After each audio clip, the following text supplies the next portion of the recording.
لو أنزلنا هذا القرآن على جبل لرأيته خاشعا أنزلنا هذا القرآن على جبل لرأيته خاشعا أنزلنا هذا القرآن على جبل لرأيته خاشعا متصدعا من خشية الله. وتلك الأمثال نضربها للناس لعلهم يتفكرون.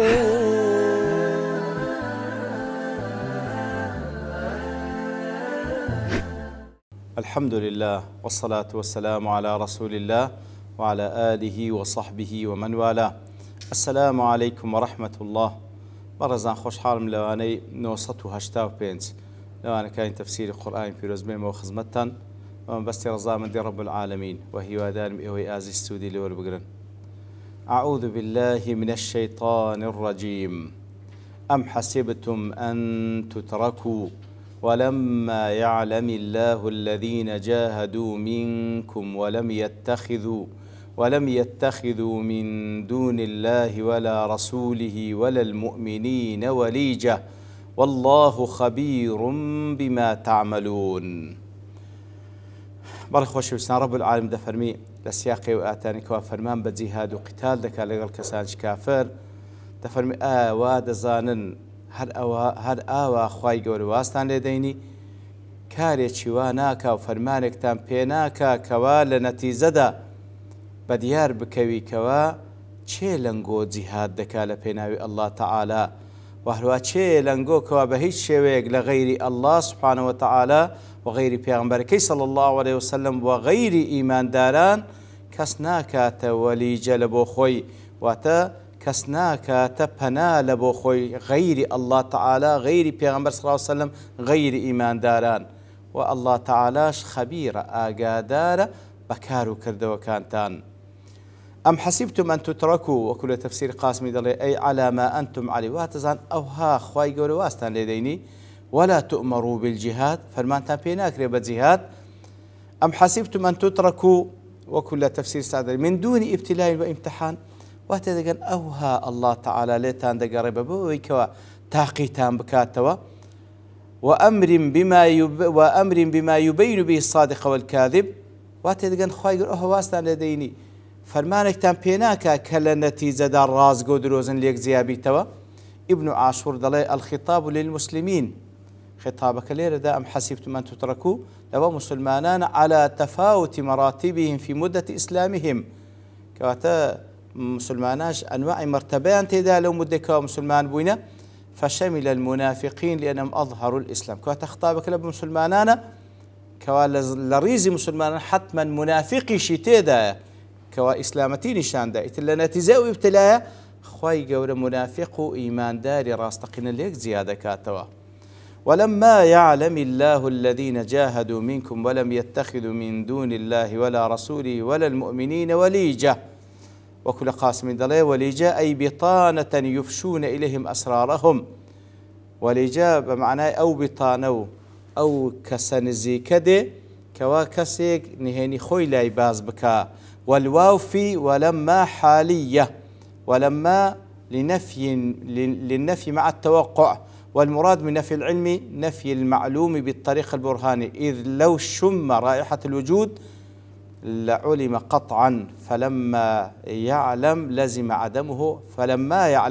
لزم عدمه قطعا ولما يعلم الله الذين جاهدوا منكم كواتا ليردا وكذلة وكحالية كواتا آوات دقن كخواي قرواستان لدين بوش شوية تاقيتان ناكاتوا لحالتك دا خواي قورا نزاني كوا تشيلنغو جهاد دكا تشيلنغو أو مواصفاتي لديتا جي كواتا ولما يعلم طبعا علمي خواي قول هرشتك هبي أو خواي قول في آقادار أقر بشتك آقادار نبي وبلغي لسروي كوجودي نية ما بستكالي رأوي هرشتك هبي خواي قول في آقادار كشتك خواي قول في آقادار نبي وجودي نية إتلا نتزي ابتلاو تاخكرنا وخواي قول دزاني كوا تشيلنغو جهاد دكاو چێ لەنگۆش ئەم واسفاتەی لێ دەچێکەوە غەیری ئەڵڵا تەعالا و غەیری پێغەمبەر صلی الله علیه وسلم غەیری ئیمانداران ناکاتە بتانەی خۆی و وەلای لە بۆیان نابی. کەواتە خۆ بەبێ تاقیکردنەوەش خوای گەورە دەزانی سوبحانەهو وتەعالا علمی هەیە کە چێ لە ئیمانداران ڕاستەقینەی ئیمان کە چێ لە ئیمانداران ئیدعای ئیمانی دەکا و درۆزنە لە ئیدعایەکەی. بەڵام خوای گەورە لەسەر ئەو عیلمەی سابقی خۆی حسابمان لەگەڵ ناکا، بەڵکو لە دوای ئەوەی کەوا تاقیمان دەکاتەوە لە نەتیجەدا ئەو نەتیجەش بەو شێوەیە دەبێت کە خوا دەیزانێت سوبحانەهو وتەعالا لەسەر نەتیجەکە خوای گەورە حسابمان لەگەڵ دەکا. والمعنى أنكم لا تتركون على ما أنتم عليه. كوات معناه كأويه الله تعالى واستان لينايني بوشوي كوالا سريدانا، والحال أنه لم يتبين الخلص من المجاهدين منكم من غيرهم. بوشوي واستان لينايني لحالتك داكوا بديان نكوي تشيها بخالصي جهاد دك لبيناي خواي قورا لقال أوان كزيام كاتو كوانا كان، بل لابد أن تختبروا بالكو هيتس مازال تداني سورة خواي قولا تعامل قلبان دكان ويكوا تاقيان دكاتوا حتى يظهر المخلصون منكم.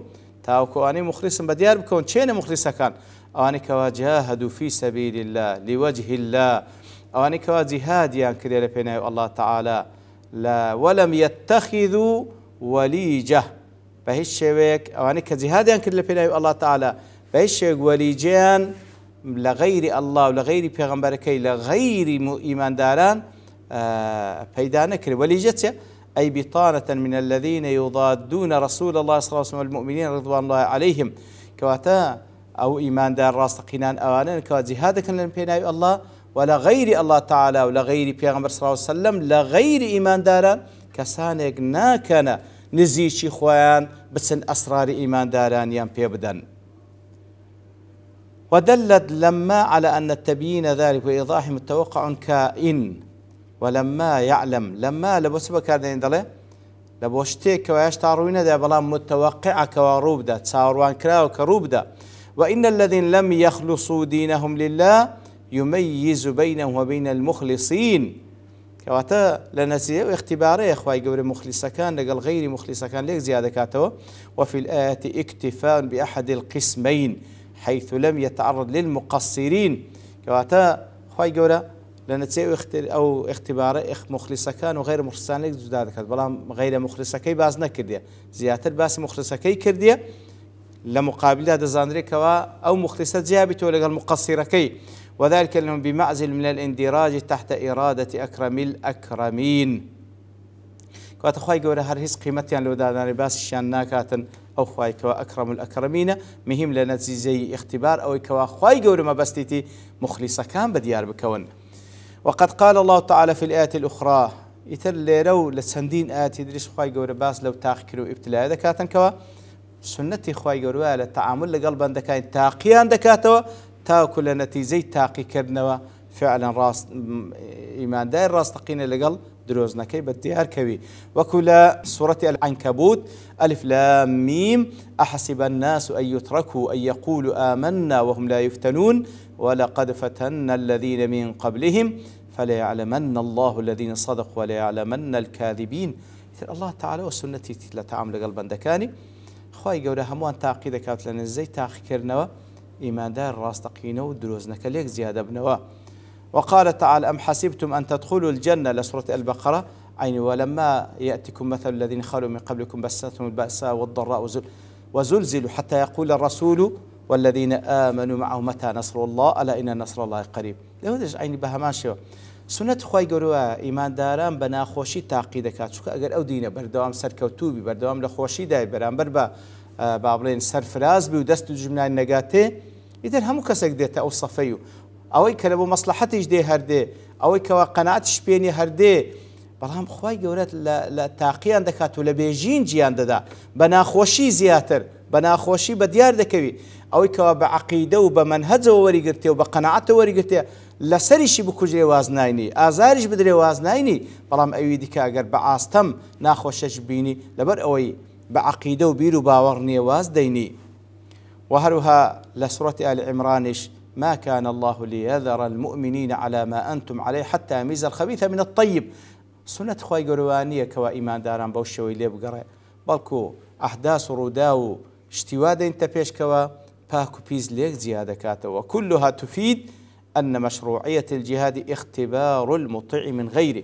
كواتا هم آياتان بلغان لسروي كوا خواهي قولي لو جهاد تشريع كردية تاوكو مطيع وغير مطيع، جورال وغير جورال ليك جيابنا.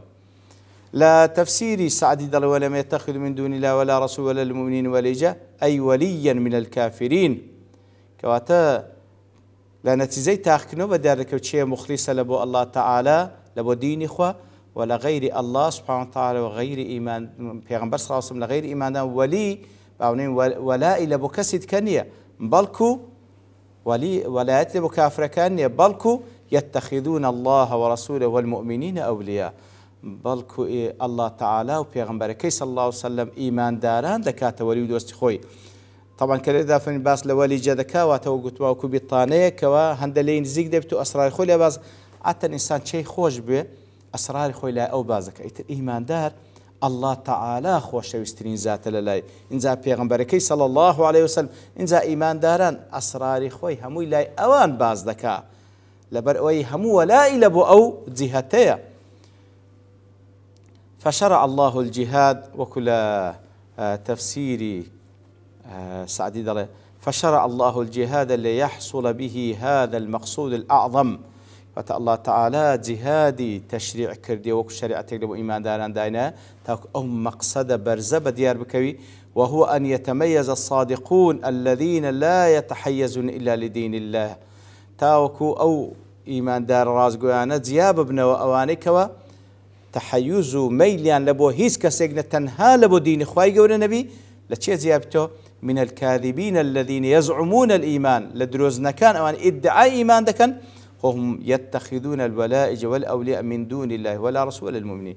لو دروزنا بدياب ابنه لو دروزنا زياب ابنه كوا ادعاء إيمان دكان بلام غير الله وغير پیغمبر صلى الله عليه وسلم غير إيمان داران دكنا وليجي خوان أسراريان ددنو ليان نزيق دبنو ولائيان لبو دردبرن.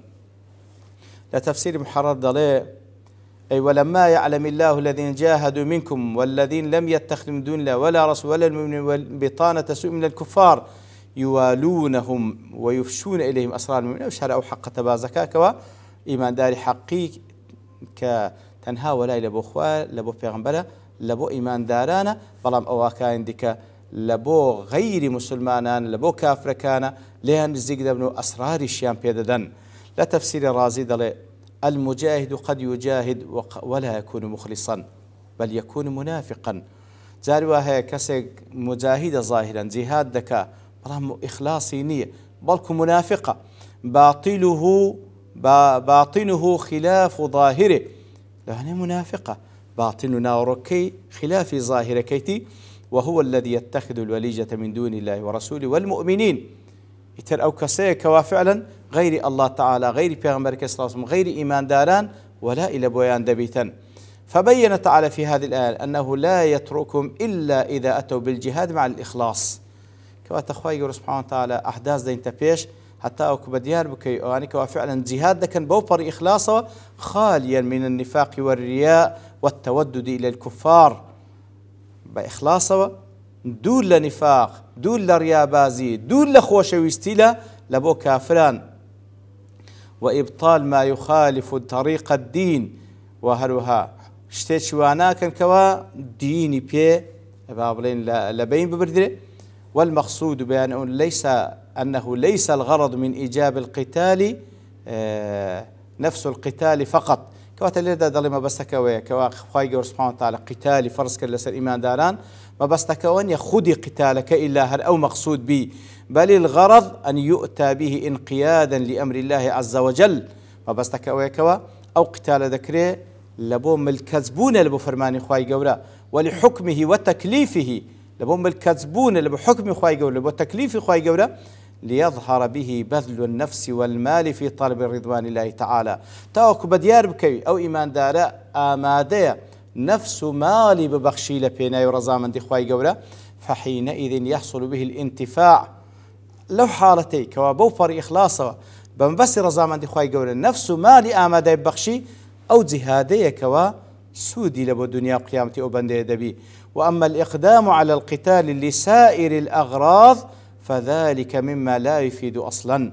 بەڵام بەرەو پێشچوون لە بۆ قیتالکردن لەگەڵ کافران لە بۆ هەدەفی دیکە غەیری ئەو هەدەفێکەوە ئیخلاس و ڕازیبوونی خوای گەورەیە بە هیچ شێوەیەک سوودی لۆ بەندە نابیتن.